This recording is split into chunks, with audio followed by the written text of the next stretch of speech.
इतिहास के पन्ने जब पलटे जाते हैं तो कुछ ऐसी कड़वी सच्चाइयां सामने आती हैं जो पूरी दुनिया की सुरक्षा व्यवस्था को हिलाकर रख देती हैं। आज एक ऐसा ही खुलासा हुआ है जिसने वाशिंगटन से लेकर नई दिल्ली तक हड़कंप मचा दिया है। अमेरिका ने आधिकारिक तौर पर आरोप लगाया है कि साल 2020 में जब पूरी दुनिया कोरोना महामारी से जूझ रही थी, तब चीन ने एक गुप्त परमाणु परीक्षण को अंजाम दिया था। यह खुलासा केवल एक परीक्षण की खबर नहीं है, बल्कि यह चीन की उस खतरनाक विस्तारवादी सोच का प्रमाण है जो नियम कायदों को ताक पर रखकर दुनिया का सुपर पावर बनना चाहता है। सबसे चौंकाने वाली बात इस परीक्षण की टाइमिंग है। अमेरिका के हथियार नियंत्रण अंडर सेक्रेटरी थॉमस डिनानो के अनुसार यह परीक्षण उस वक्त किया गया जब भारत और चीन के बीच हिमालय की चोटियों पर तनाव चरम पर था। यह खबर भारत के लिए केवल एक सैन्य चुनौती नहीं, बल्कि एक अस्तित्वगत संकट की ओर इशारा करती है। इस पूरी घटना का सबसे काला अध्याय इसका भारत कनेक्शन है। 15 जून 2020 को गलवान घाटी में भारतीय और चीनी सैनिकों के बीच एक भीषण हिंसक झड़प हुई थी, जिसमें भारत ने अपने 20 जांबाज सैनिकों को खोया था।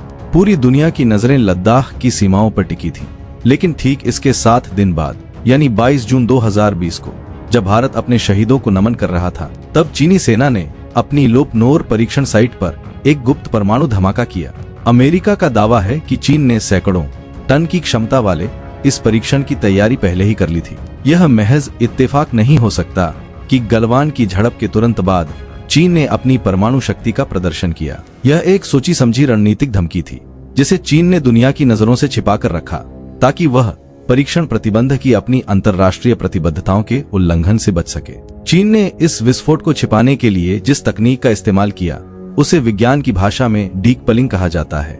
यह एक ऐसी प्रक्रिया है जिसमें परमाणु विस्फोट को एक बहुत बड़ी भूमिगत गुफा या कक्ष के भीतर किया जाता है। ऐसा करने से विस्फोट से निकलने वाली सीस्मिक वेव्स बहुत कम हो जाती हैं और दुनिया भर में लगे सेंसर इसे एक सामान्य भूकंप या मामूली हलचल समझकर नजरअंदाज कर देते हैं।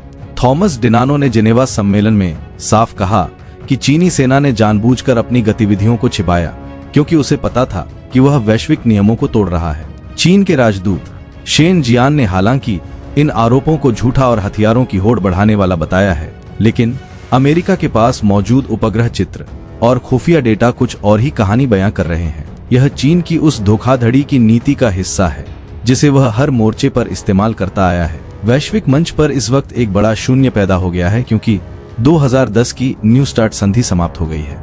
यह संधि अमेरिका और रूस को अपनी रणनीतिक मिसाइलों और वॉरहेड्स की तैनाती को सीमित करने के लिए मजबूर करती थी।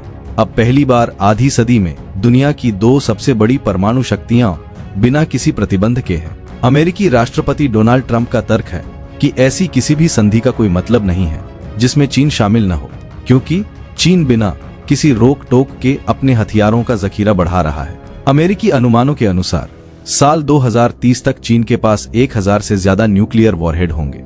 डिनानो ने चेतावनी दी है कि केवल एक देश रूस के साथ द्विपक्षीय संधि करना 2026 और उसके बाद की सुरक्षा चुनौतियों के लिए अपर्याप्त है। दुनिया अब एक ऐसे मल्टीपोलर परमाणु खतरे की ओर बढ़ रही है जहां चीन एक अनियंत्रित खिलाड़ी बन चुका है। चीन के इस गुप्त परीक्षण और बढ़ती परमाणु शक्ति ने भारत की चिंता को चरम पर पहुंचा दिया है। वर्तमान आंकड़ों के अनुसार भारत के पास लगभग 170 परमाणु हथियार हैं, जबकि चीन 2030 तक 1000 वॉरहेड्स का आंकड़ा छूने वाला है। यह अनुपात भारत के लिए बेहद खतरनाक है।